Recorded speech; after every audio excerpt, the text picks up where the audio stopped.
અંબારામ મહારાજની જય. પધારેલા હરિગુરુ સંતની જય. મહિમા જે ગવાણો છે એ નામનો જ ગવાણો છે. અને મહાપુરુષે એ જ વાત કરી કે નામે 5% છૂટીએ, નામે નાશે રોગ, નામ સમોવડ કોઈની જપ તપ તીરથ ગયું. નામનો જ મહિમા ગાય અને નામથી જ કરવાનું છે. સદગુરુએ આપણને સમજાવ્યું તો એ નામ જ સમજાવ્યું, બીજી કોઈ વસ્તુ સમજાવી નથી. બહારથી કોઈ વસ્તુ નથી નાખી, અંદરથી સમજાવી, પણ ત્યાં આપણે રહેવું નથી. પછી આપણે એમ કહીએ કે એ જ્ઞાનની વાતો કરે ને આપણને કેમ થતી નથી. પણ બે માર્ગ છે અનાદિશિત, સૃષ્ટિનું સર્જન થયું ન્યાથી, કર્મ માર્ગ અને જ્ઞાન માર્ગ. કયા માર્ગ માથે હાલી એ આપણે જોવું. સદગુરુનો માર્ગ છે એ વિહંગ માર્ગ છે, અને ગુરુનો માર્ગ છે એ પપિયલ માર્ગ છે, ભૂમિ માર્ગ. આ બે માર્ગ આપણે બોલી હાસ, પણ આપણને ખબર નથી. સૃષ્ટિનું સર્જન થયું 4 ખાણીની મલપા પરમાત્માએ કર્યું. 1 ખાણીમાં ને 4 ખાણીમાં બી કેટલા લીધા છે. આપણે કાયમ બોલીએ પણ આપણને ખબર નથી. છે ખબર? 4 ખાણીમાં સર્જન કર્યું, 1 ખાણીની વાત નથી કરી. જમીનની મલપા જે ઉગે એને ઉદ્વેગ ખાણી કીધું. જેને કાને મીંડા એને આવે ઈંડા. સવેદ ખાણી અને જરાસુઈ ખાણી, 4 ખાણી. અને 4 ખાણીની મલપા સૃષ્ટિનું સર્જન થયું. નકર રોજ આપણે બોલીએ, શબ્દે શબ્દે જ્ઞાન પડ્યું, પણ આપણને ખબર નથી. 4 વેદ સુધી બધા વાતો કરે અને 4 વેદ જાહેર પડ્યા, પણ જ્યાં સદગુરુ મહારાજનો વેદ છે એ 5મો વેદ છે, સૂક્ષ્મ વેદ. 3 ગુણ સુધીના 4 વેદ વાત કરી રહ્યા, પણ જ્યાં પોતાને સમજાવવાનો વારો આવ્યો ત્યાં નહીતી કહું તે નહીં, ત્યાં બંધ પડી. ત્યાં લે આ ગુરુ મહારાજનો ઉપદેશ ચાલુ છે, વિચારી લેજો.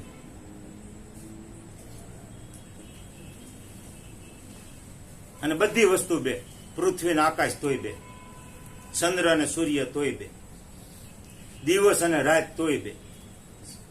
મહિનાના ભાગ કરો તો 15 દિવસ અંધાર્યું અને 15 દિવસ અંજવાળ્યું તોય બે, શુક્લ પક્ષ અને કૃષ્ણ પક્ષ. વર્ષના ભાગ કરો તો ઉત્તરાદિક સૂર્ય 6 મહિના અને 6 મહિના દક્ષિણાદિક સૂર્ય તોય 2 ભાગ. અને ગંગા સતી વાત કરી તો જળ અને ચેતન તોય 2 ની જ વાત કરી. દિવસના 2 ભાગ કરો તો 12 કલાક રાત અને 12 કલાક દિવસ તોય 2. અને આપણે બધા બોલી રહ્યા દુનિયા. કેટલા પૈસા બોલ્યા? હે? રોજ બોલીએ, બોલી હાસો, પણ ખબર એમ ગુરુ મહારાજે ઉપદેશ દીધો, પણ આપણને ખબર બતાવ્યો આપણને વિહંગ માર્ગ, પણ હાલની ભૂમિ માર્ગ. હમણાં અમારા બેની ભજન બોલતા હતા, કુળદેવી બોલે ને પીર બોલે. એટલે દાદા મેકરાણે કીધું કુળદેવી કરતા કૂતરી ભલી. શું કીધું? કુળદેવી કરતા કૂતરી ભલી, જડ દઈને જગાડે. બેહારેલી દેવ બોલે ની ઓલી ભહીન તો સોર ને બગાડે. ધોકા ખાય તો ભણતી બેન ન થાય, નકર નાખીએ બટકું રોટલો અને આને નિવેદ કરીએ, આરતી ઉતારીએ, શ્રીફળ વિધરીએ, અને પાછા આપણે આપણી બેહારીને આપણે બી. આ ભૂમિ મારે 33 કરોડ દેવ બન્યા તો ગુરુ મહારાજે બનાવ્યો. અને આપણે ભજને બોલી ભાવ લાવી ગુરુજીને સેવીએ, ગુરુ શરણ સેવે દેવી દેવતા રે, ભાવ લાવી ગુરુજીને સેવીએ. ગુરુ બુડતાના તારણ હાર, ભાવ લાવી ગુરુજીને સેવીએ. પણ ગુરુજીને સેવીએ દેવી દેવતા, અને આપણે ગુરુ ઓલા દેવી દેવતાને સેવીએ. કયો માર્ગ પકડ્યો છે? એ વિહંગ માર્ગે. એટલે આપણને ઉપદેશ નથી ઉગતો. ગયા તારે ભૂમિ માર્ગે ગયા. એક અસુર રાવણને આપણે અસુર કીધો, પણ એ ભક્તિ વરવા આવ્યો પંચવટિકાની માલપા તો ભૂમિ માર્ગે આવ્યો. અને ભક્તિ વરીને જાય છે તો વિહંગ માર્ગે લંકામાં જાય. વિચારી લેજો રામાયણ. ત્યારે આવ્યો ત્યારે ભૂમિ માર્ગે આવ્યો, ભગવા પહેર્યા, સીતા માતાની મઢી આવ્યો અને કીધું મને ભિક્ષા આપો. તો કે અંદર આવો, મારથી રેખા વળંગાય નહીં. રાક્ષસ હતો તો રેખા નથી વળંગી, જોઈ લેજો, રામાયણ સાંભળી લેજો. તો કે તો મારે કઈ જોતી નથી, તમારે આવીને બહાર દેવું. એટલે સીતા માતાને કહ્યું કે ઈ નો ઓળંગે તો કઈ નહીં, પણ પહેર્યો થતો ભગવાનનો ભેખ ને, હું ઓળંગું. ઓળંગવા ગયા તા પતંગ થયો, આપણે ઓળંગ્યા એટલે આપણું પતંગ છે. આપણને રખમણ લેખા દોરી 5 નિમની, અને આપણે બોલ્યા એ આપણે પાડ્યું નથી. ગુરુ મહારાજ નું કહેવું આપણે નથી સાંભળવું, આપણે બોલ્યા આપણે પાડ્યું. અને ગયા ત્યારે ભૂમિ માર્ગે ગયા. આજ મારું તન, આજ મારું ધન, આજ મારું શીર. શીર સાથે ગુરુ મહારાજને અર્પણ કરું. 4 વસ્તુ આપણે અર્પણ કરી. આ ભૂમિ ત્યાં મૂકી દીધી. પછી ગુરુ ક્યાં ઉભા રહે? ક્યાં મૂકી દીધા? પછી ભૂમિ માથે રહ્યા કે વસન માથે રહ્યા, વિહંગ માર્ગ માથે રહ્યા. પછી ન્યા સહી. અને આ વસ્તુ આપી આપણને પાછી, તો એની બોલી કરીને આપીને આપણે બોલ્યા. મનથી તો કે ભજન કરી, શરીરથી તો કે સેવા કરી, ધન તો કે સારા માર્ગમાં વાપરી, અને મસ્તક નથી આપ્યું, ગુરુ મુખ આપ્યું. ત્યાં પાછું એ પકડી લીધું. પાછા બોલી ભમરી જેવી ભાવના, એના રૂપે રાજી થાય. ગુરુ એવા કોઈ, ગુરુ તેવા મળ્યા, આપણે એવા રહ્યા. ઈળ પડીથી જમીન માથે મારા ભગવાન, ભમરીએ પકડીને અધેર મૂકી દઉં. ન્યા ગુંજાર કર્યો, પાખું આવી. પછી ઈળ પાછી ભૂમિ માથે આવી, એ વિહંગ માર્ગે ગઈ. આ વિહંગ માર્ગ છે. રાવણ સીતા માતાને લઈને ગયા તો લંકામાં નથી મૂક્યા, અશોક વાટિકામાં મૂક્યા. એક ભૂલ નથી કરી રાવણ, કે મારા બાપા એને વનવાસ આપ્યો તો મારે એને ગામમાં ન લઈ જવાય, વનમાં ઉતારાય, અશોક વાટિકામાં ઉતારે, કે જ્યાં હરક કે શોક નથી. એમ આપણા ગુરુ મહારાજ આ વસ્તુ આપણે ન્યા મૂકી, એટલે આપણને અશોક વાટિકામાં મૂક્યા, અને હરક શોક કે કાળે ન્યા નથી. અને આપણને પૂછ્યું છે કે ન્યા તમારે પાપ ખરું તો કે નહીં, તમારે પુણ્ય ખરું તો કે નહીં, તમારે કાળ ખરો તો કે નહીં. અને આ પછી ચાલો આવ્યું, જોઈ લેજો રામાયણ. પછી રામચંદ્ર ભગવાન સીતા માતાની ગોત કરવા ગયા, ત્યારે એના અયોધ્યાની મન પાસે માણસો હતા કે નહોતા?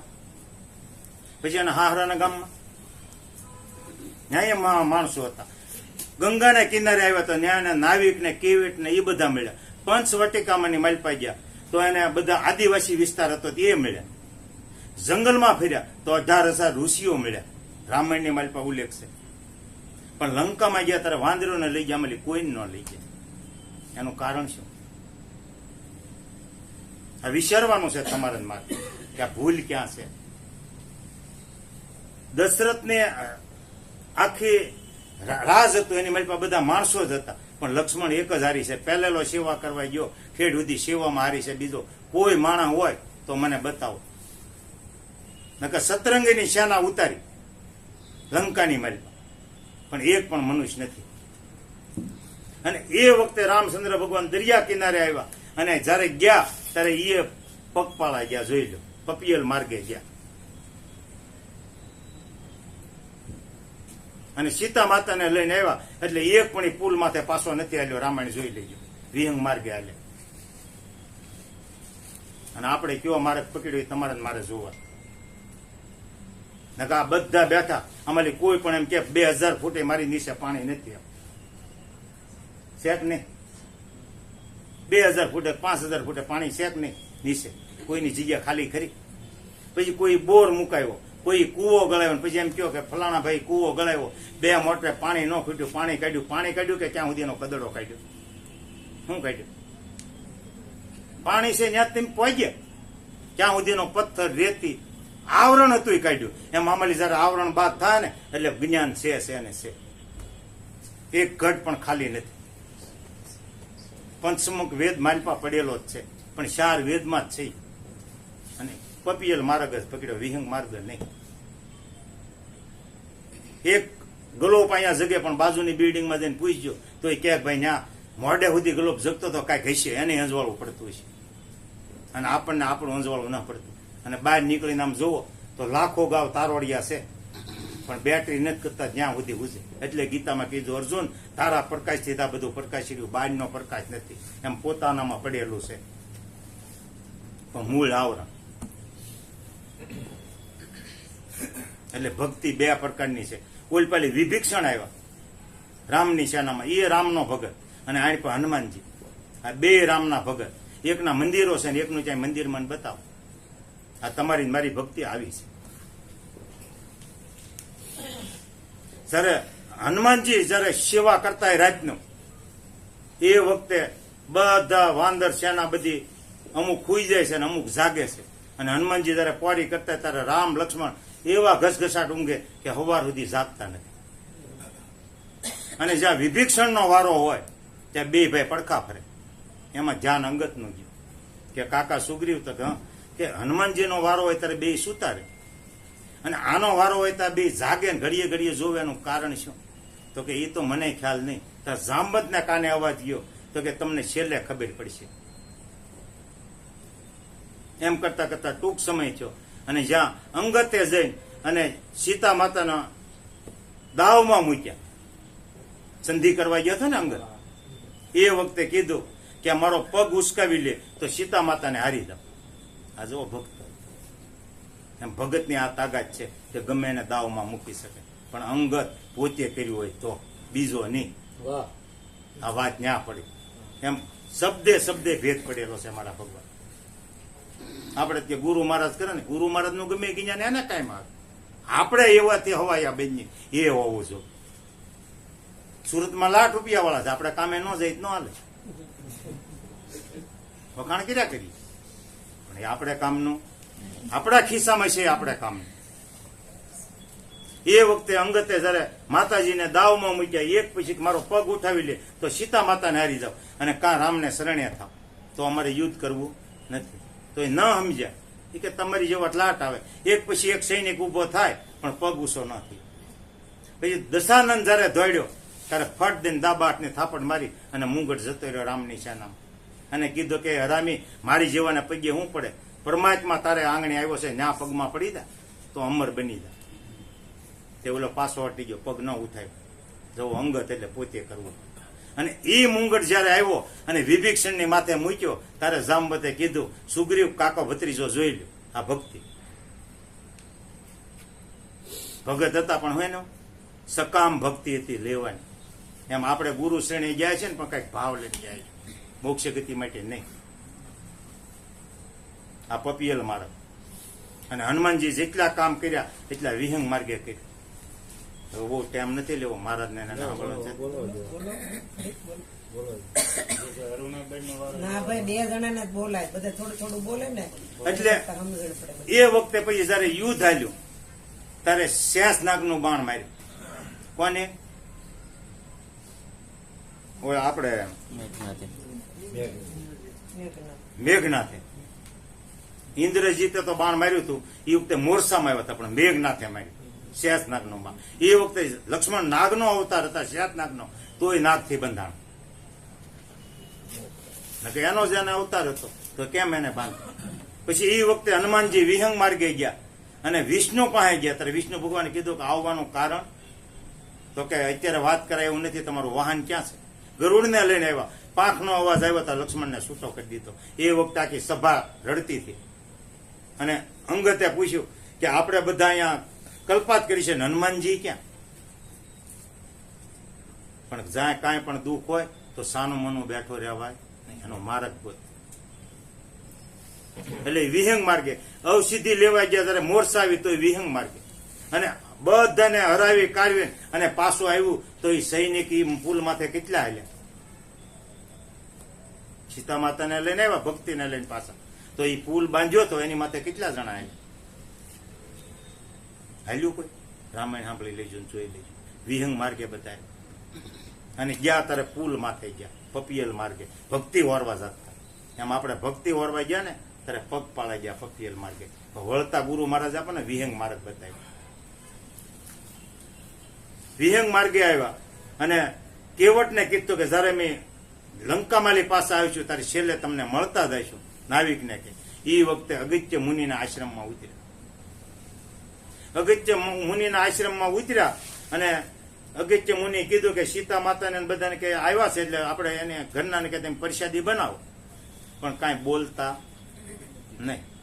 સીતા માતા જે વાત કરે એ માથું લાવીને હોકાર દેજો, આપણે કોઈ બોલવા કરવા નથી. કે અમે કેવટને મળીને આગળ પાસે આવીને આવી ગુરુરાજને મળીને કે પાસે આવી તો કે કાંઈ વાંધો નહીં.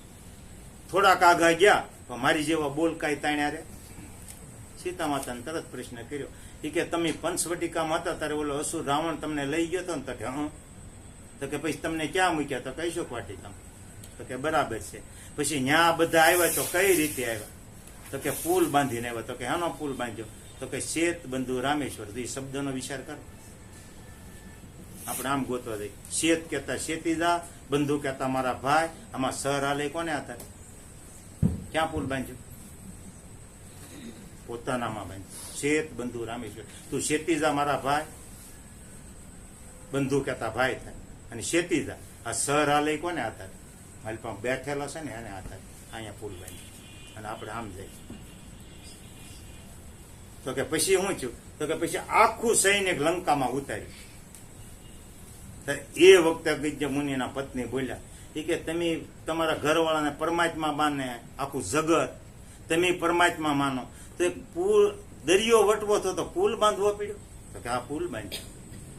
તો કે મારા ધણી તો એવા છે, એક જ અંજલીની માલપા 7 સમુદ્ર પી ગયા. સીતા માતા કે હાચી વાત છે, મારા ધણીને પુલ બાંધવો પડ્યો. હવે એની મહાનતા બતાવે છે કોણ? અગત્ય મુનિના પત્ની. અને સીતા માતા સાંભળે કે હા કે મારા ધણી તો પુલ બાંધ્યો. પછી શું થયું? સીતા માતાએ વળતો દાદ લીધો.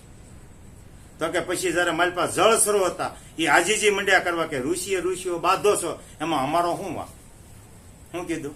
ઋષિઓ તમે બાંધો એમાં અમારો શું વાંક? એટલે સમાધાન કરો. પછી કે લઘુ શંકા કરી ત્યાંથી ખારો છે.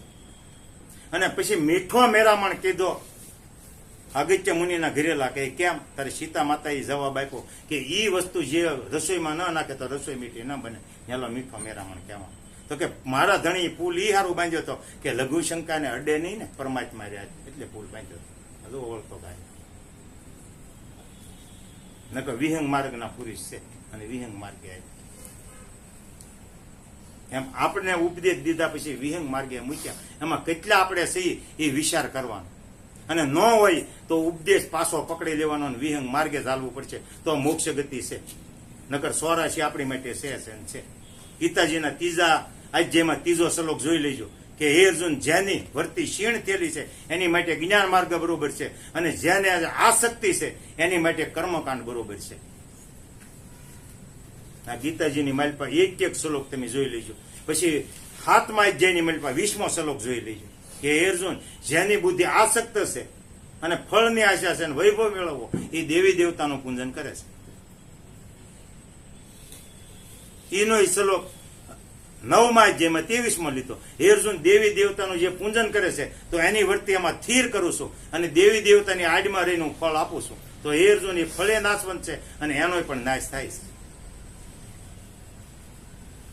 એનો શ્લોક 8મા અધ્યાયની મારી પાસે 26મો લીધો કે હે અર્જુન, કૃષ્ણ પક્ષ અને શુક્લ પક્ષ આ બે માર્ગ અનાદિશિત છે. શુક્લ માર્ગ જે હાલ છે તો એ પુનરાવર્તિને પ્રાપ્ત થશે, અને કૃષ્ણ માર્ગ માથે હાલ છે તો પુનરાવર્તિને પ્રાપ્ત થશે. પાછો અવતાર લેવો પડશે. ગીતાનો 8મા અધ્યાયની મારી પાસે 26મો શ્લોક જોઈ લઈએ.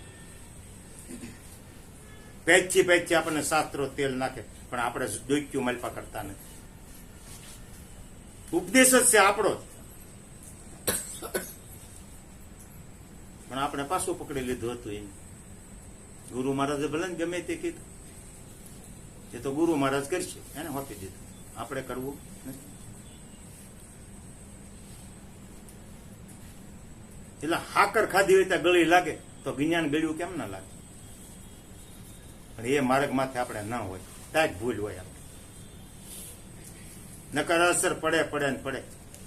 ડોક્ટર એક તાવની ટીકડી દે તો એ નથી પૂછતા બેનને તાવ આવ્યો, ભાઈને તાવ આવ્યો. એક જ ટીકડી આપે. બેનને આવ્યો તો ભલે, ભાઈને આવ્યો તો ભલે, છોકરાને આવ્યો તો ભલે, ગમે ને આવ્યો એક જ જાતની ટીકડી આપે તો તાવ ઉતરી જાય. એમ ગુરુ મહારાજે એક જ ટીકડી આપણને આપી બધા, તોય તાવ રહેશે. એટલે કાંઈક આપણી ભૂલ છે, ગુરુ મહારાજની નથી. કોઈ પણ શાસ્ત્ર પુરાણ ખોલી જોઈજો મારા ભગવાન. અને ગીતાજી છે આખા ઉપદેશની છે, પહેલેલી છેલ્લે સુધી. અને છેલ્લે અર્જુનને કહેશે કે મેં તને આ જે હતું એ હકીકત કીધું, ક્યાં મારે ગા માથે હાલવું એ તમારા હાથની વાત છે. એમ ગુરુ મહારાજે આપણને છૂટા કરી. જે હકીકત હતી મેં તમને કીધી, હવે જે કરવું એ તમારા હાથની વાત છે. તો એ જે આપણે તે મીટ્યું નથી. ગુરુ શરણે હું કામ ગયા એ ખબર નથી પડતી. કોઈ જે ચારધામમાં ગોતે, કોઈ નદીઓ નાળામાં ગોતે, કોઈ મંદિરોમાં ગોતે, અને પાછા વાતો કરીએ. સા માલની જાગતા નર છે એવું. જાગતા નરની વાતો કરી. પથ્થર પૂંજી હરી નહીં મળે. પથ્થર પૂંજી હરી મળે તો હું પૂંજું ગિરનાર. આવી પછી આપણે સાખ્યું બોલીએ. આપણામાં છે. એટલે બહુ વિચાર કરવો. અને ઉપદેશ છે ને એ મહાજ્ઞાન છે, એથી ઊંચું કોઈ નથી. અને નિરાતના ઉપદેશ જેવું ક્યાંય નથી. મેં મારા ગુરુ મહારાજ ને 1.5 વર્ષે મેં ગુરુ માન્યા. ઉપદેશ લઈને બોલી કરી હતી. બધે રખડી આવું, હાસું લાગે તેમ મારા ગુરુ નકર નહીં, સોંકડી મારી. સતપાલજીમાં જઈ આવ્યો, ઉગમ ફોજમાં જઈ આવ્યો, બ્રહ્મકુમારીમાં જઈ આવ્યો, પછી આશારામમાં જઈ આવ્યો, ક્યાંય ન લાગ્યું. 1.5 વર્ષે પગ પકડ્યા તો હજી ગોતી લે. અને સારું હોય મન કહેજે મારે ગુરુ કરાવવા. ન મળે. આપણા નિરાત જેવો ઉપદેશ ક્યાંય નથી શોખ. પણ આપણે જેમ વર્તતા નથી મારા ભગવાન. નકર દીવો પ્રગટ થાય ને થાય. એક ટીકડી પીધે તાવ ઉતરી જતો તો આ ટીકડી કેવી કાંઈક તો અસર કરે. શહેનશાહ તો શહેનશાહ આખી પૃથ્વીનું રાજ સર કર્યું. અને છેલ્લે જીતીને આવતો તો દમડે ઊંટ મળતો હતો. પણ માણસ મરે ને ત્યારે મોઢામાં દમડો મૂકતા તો કબરમાં દમડો નહોતો રહેવા દીધો. આવું જીતીને આવ્યા. જ્યાં હાંકડી નળની માલ પર આવ્યા ને ત્યાં એક ઊંટ મરી ગયેલું પડ્યું હતું. કે સૈનિક આખું અટકી ગયું. તો કે સૈનિક કેમ નથી હાલતું? જાઓ બાદશાહ કે ઓલા બિરબલ ને કે આગળ કેમ નથી હાલતું? બિરબલ આગળ આવ્યો કે શહેનશાહ ને કે સાહેબ નહીં હાલે. તો કે કાં? તો કે ઊંટ પડ્યા. તો ઈ આગળ આવ્યા. તો કે ઊંટને ઊભું કરી નાખો. તો કે નહીં ચાલે. તો કે કેમ નહીં ચાલે? તો કે નો હાલે. પણ તો કે એને કાન છે, આંખ છે, નાક છે, પૂછડું છે, પગ છે, કેમ નો હાલે? તો કે એ બધું છે. પણ બિરબલ કે સલાવનારો સલ્યો ગયો. તે કાનથી સાંભળતો તેને બદલે મનથી સંભળાઈ ગયું. એટલે તરત કીધું કે વિજ્ઞાન એને થઈ ગયું કે હું જયારે મરું ને ત્યારે ભલે આખી પૃથ્વી સર કરી પણ મારા હાથ બે બાય રાખજો. એમ કાનથી સાંભળજો ને ત્યાં સુધી જ્ઞાન નહીં થાય. ત્યારે મનથી સુરતાથી સંભળાય ને એટલે ઓટોમેટિક થઈ જાય. આપણે બેઠા હોય અહીં